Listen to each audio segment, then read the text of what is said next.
Why does God use Jacob's name in the book of Psalms instead of Israel?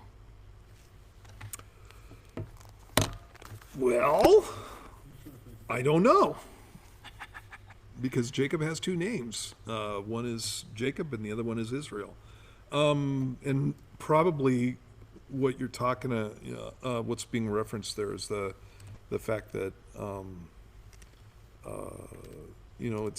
of the cool things about the Bible is that when you get to, for example, the New Testament, and you're talking about Abraham, you don't see Abraham's sin being brought up, and Jacob has his name changed in the book of Genesis, and it's changed from Jacob, which means heel catcher, and it has a connotation of being a thief, and it's changed to Israel, which means a prince who has power with God. And so ultimately, you know what? Let me look at a couple of passages here and see if I could just glean something from this. And again, I have to look it up, so sorry for the pause here. So not to mess with you, but so you know how like he got his name changed to Israel, and it seems like whenever he's doing something good, God uses Israel. Yeah. And whenever he's being old Jacob, God uses Jacob. Yeah. Is there a play on that when you're going through Psalms as far as like what Israel is, or is it not? Do you think that situation? I know there's like a bazillion verses, like the biggest book of the Bible. Yeah, that's 150 Psalms. You need to find this. Yeah, that's why I wanted to look at a couple of representative passages. You know what? That is kind of a general rule for Jacob, especially when you're talking about in the book of Genesis after his name change.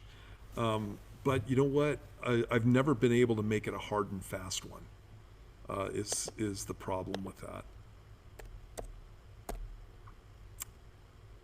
Yeah, I can't just looking at some of these passages that speak about it. It says,